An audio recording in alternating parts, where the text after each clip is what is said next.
The Fading Glory of Kampuchea, A Kingdom Under Siege, 1806 to 1834. Hello everyone, and welcome back to the channel.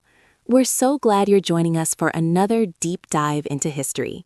Please take a moment to subscribe if you haven't already, and let us know in the comments where you're tuning in from. Your support means the world to us. Today, we embark on a poignant journey into a particularly challenging period of Cambodian history, a time marked by relentless encroachment and profound sorrow. We delve into the twilight years of the ancient Khmer Empire, a period when its once vast territories were systematically carved away by powerful neighboring kingdoms. The narrative we are about to explore is not merely a tale of kings and queens, but a testament to the enduring spirit of a people caught between the ambitions of empires. For centuries, Cambodia, or Kampuchea as it was known, had been a beacon of culture and power in Southeast Asia.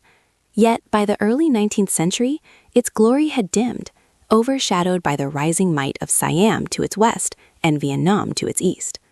This era, spanning roughly the early 1800s, saw the Kingdom of Cambodia reduced to a mere pawn in a deadly geopolitical game, its sovereignty eroded, and its people subjected to immense suffering. The focus of our story today is the reign of Queen Angkor Mey, a period from 1806 to 1834, a tragic interlude where Cambodia's fate hung precariously in the balance. But to understand Angkor Mey's struggle, we must first cast our minds back to the reign of her father, King Angchan II. Even during his rule, the shadow of foreign domination loomed large. The Siamese, having long coveted Cambodia's fertile lands and strategic waterways, had already seized vast swaths of territory in the west and north. Imagine, if you will, the bustling provincial centers of Sangkea, Kok Kond, Surin, and Nang Rong, once integral parts of the Khmer realm, now under Siamese control.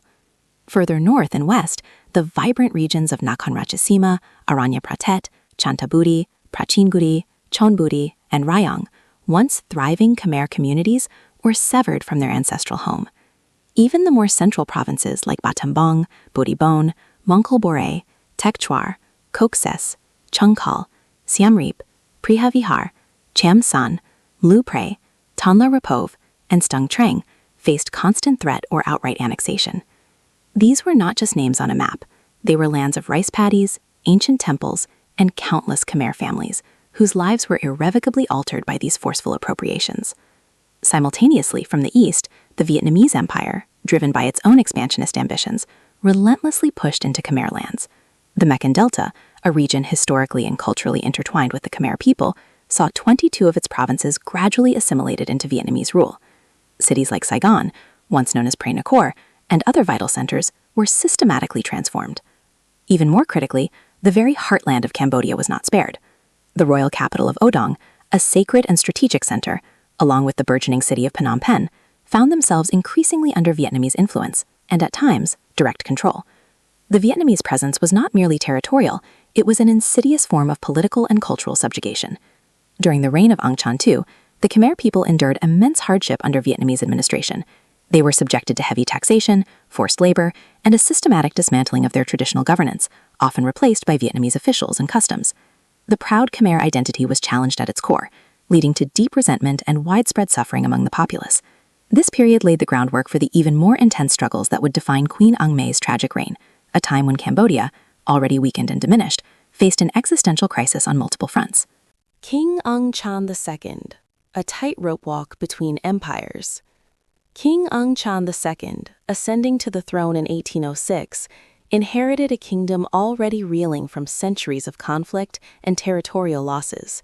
His reign was a continuous, desperate tightrope walk, attempting to balance the insatiable appetites of his two powerful neighbors, Siam and Vietnam. Initially, Angchan II leaned towards Vietnam, seeking their protection against the ever-present threat from Siam. This strategic alliance, however, came at a heavy price. The Vietnamese, under the ambitious Emperor Gia Long and later Minh Mang, were not content with mere influence. They sought direct control. They began by establishing a stronger presence in Phnom Penh, then a significant trading hub, and slowly extended their administrative reach into the heart of Cambodian governance. Vietnamese resident officials were installed in the royal court at Udong, ostensibly as advisors, but in reality they were monitors and decision-makers, subtly undermining the king's authority. These officials began to exert control over internal affairs, from taxation to judicial matters, effectively turning the Khmer administration into a mere facade. The king's early attempts to play one power against the other proved increasingly futile. Siam, observing Vietnam's growing influence, retaliated by consolidating its hold on the western provinces it had already seized. Battambang and Siem Reap, once vibrant Cambodian centers, were solidified as Siamese territories. Bangkok appointed loyal Khmer governors, such as the Abe Awang family, but these individuals ultimately served Siamese interests, further detaching these lands from the Cambodian core.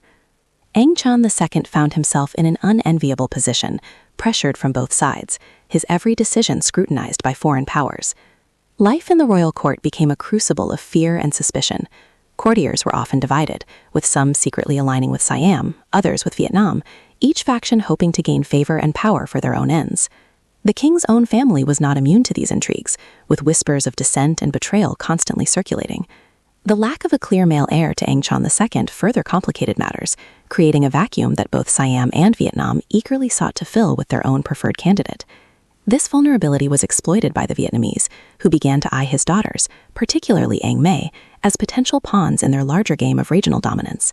The stage is being set for an even more tragic chapter, where the fate of the Cambodian monarchy, and indeed the nation, would be determined not by its own people, but by the machinations of its powerful neighbors. The seeds of Ang May's eventual reluctant ascension were sown in these years of profound instability and foreign manipulation, a period where Cambodian sovereignty was slowly, inexorably being suffocated. The shadow of Saigon, Vietnam's grip tightens. The Vietnamese strategy in Cambodia, particularly during Angchan II's later years, was a methodical and insidious process of assimilation, driven by the expansionist ideology known as Nam Ten, or March to the South. This wasn't just about territorial acquisition, it was about cultural and administrative integration. The Mekong Delta, once the heartland of the Khmer Krom, saw its 22 provinces systematically absorbed into the Vietnamese administrative system. Khmer names were replaced with Vietnamese ones, and ancient Khmer land ownership patterns were disrupted, often to the detriment of the local population. Vietnamese mandarins and officials were appointed to govern these areas, gradually sidelining and replacing traditional Khmer leadership. The impact on the common people was immediate and devastating. They faced heavy taxation, often levied to fund Vietnamese military campaigns or infrastructure projects that did little to benefit the Khmer. Forced labor became rampant, with Khmer men conscripted to build canals, roads, and fortifications for the Vietnamese Empire. This not only stripped villages of their vital workforce, but also forced Cambodians to contribute to the very infrastructure that facilitated their subjugation. Cultural assimilation was another key aspect of Vietnam's strategy. Efforts were made to suppress Khmer language and customs in official settings, promoting Vietnamese language and Confucian practices instead. While outright religious persecution was not always overt, the subtle pressure to conform to Vietnamese norms began to erode the distinct Khmer identity. The presence of Vietnamese garrisons in vital cities like Phnom Penh and U Dong transformed these centers into de facto Vietnamese protectorates.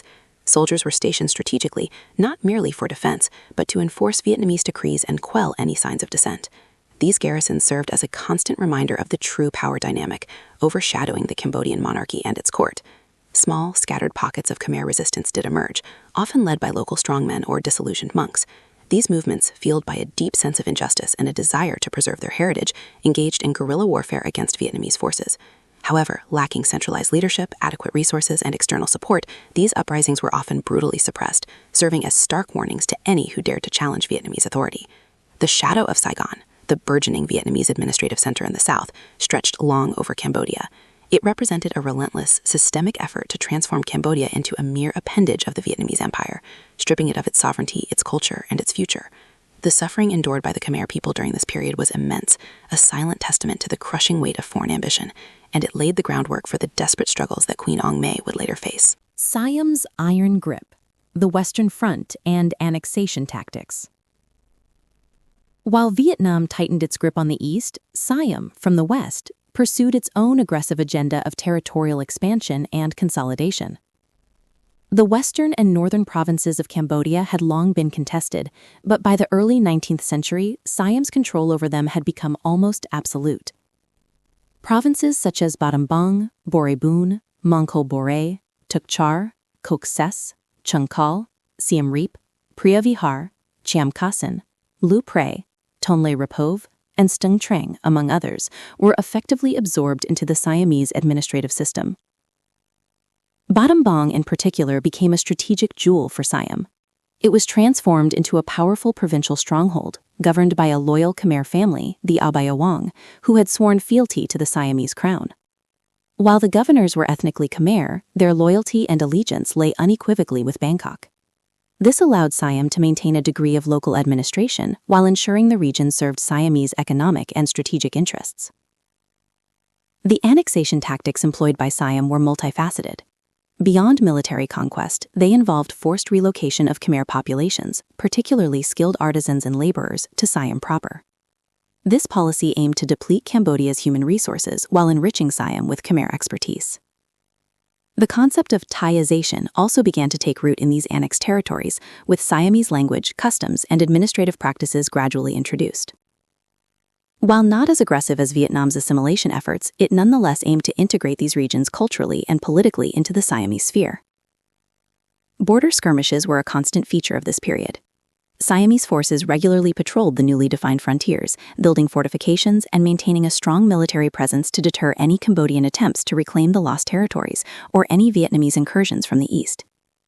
The lands that once formed the vital buffer between the two great powers now became a battleground, with Khmer villages and livelihoods caught in the devastating crossfire. The economic impact was profound. These western provinces were rich in rice paddies and timber, resources that now flowed directly to Bangkok, further weakening Cambodia's economic base. The people living in these areas, while perhaps experiencing a different form of subjugation compared to their eastern counterparts, still faced the loss of their traditional way of life, their direct connection to the Cambodian monarchy, and their national identity. King Angchan II's attempts to regain these lands were met with overwhelming Siamese military superiority. His appeals for assistance from Vietnam often resulted in further Vietnamese demands and concessions, deepening Cambodia's predicament rather than alleviating it. The iron grip of Siam on the Western Front represented a significant and permanent truncation of Cambodia's historical territory, creating a legacy of loss that would haunt the nation for generations and further fuel the desperate efforts to maintain what little sovereignty remained. The royal family in turmoil, seeds of succession crisis. The pressures from Siam and Vietnam created an unbearable strain on the Cambodian royal family under King Angchan II. The absence of a direct male heir to the throne became a critical vulnerability, a void that both foreign powers eagerly sought to exploit. Angchan II had several daughters, Ang Mei, Ang Bain, Ang Pao, and Ang Sangguan, who would tragically become pawns in the geopolitical chess match. While a female ruler was not entirely unprecedented in Khmer history, it was rare and often seen as a sign of weakness, making it an attractive prospect for foreign manipulation. Intrigue festered within the royal court, exacerbated by the presence of rival princes and ambitious nobles. Factions emerged, some secretly aligning with Siam, believing that Bangkok offered a more stable, albeit subservient, future for Cambodia. Others, including Angchan II himself, clung to the Vietnamese alliance, seeing it as the only bulwark against Siamese aggression, despite the heavy cost. This internal division, fueled by foreign agents, weakened the kingdom from within. The most poignant example of this turmoil was the tragic fate of Prince Ang Em, Angchan II's brother. Accused of conspiring with Siam, an accusation likely fueled by Vietnamese machinations and court rivalries, Ang Em was executed. This act, whether justified or not, sent a chilling message throughout the royal family and the nobility. Dissent, or even perceived disloyalty, would not be tolerated, and foreign powers had a direct hand in the fate of Cambodian princes. Another significant figure was Prince Ang Duong, Angchan II's half-brother. Intelligent and capable, Ang Duong had sought refuge in Bangkok, placing him firmly in the Siamese camp. His presence in Siam provided Bangkok with a legitimate royal claimant, a counterweight to any Vietnamese-backed succession. This further polarized the royal family, creating a deep rift between those who remained in Udang under Vietnamese influence and those who looked to Siam for salvation. Angchan II's attempts to consolidate power and ensure a stable succession were constantly thwarted by these external forces. Every decision, every appointment, was scrutinized and often vetoed by Vietnamese advisors who had effectively infiltrated every level of government. The Cambodian monarchy, once a symbol of strength and independence, was now a fragile entity, its authority eroded, its family torn apart by suspicion and fear. The young princesses, including Angkor Mey, grew up amidst this climate of uncertainty and danger. They witnessed firsthand the humiliation of their father, the executions of family members, and the constant threat of foreign intervention. This upbringing, far from preparing them for rule, instilled in them a deep understanding of Cambodia's precarious position, shaping their future roles as tragic figures in a dying kingdom. The seeds of the succession crisis were sown, ensuring that upon Angchan II's eventual death, Cambodia would be plunged into an even deeper abyss of foreign domination and internal conflict.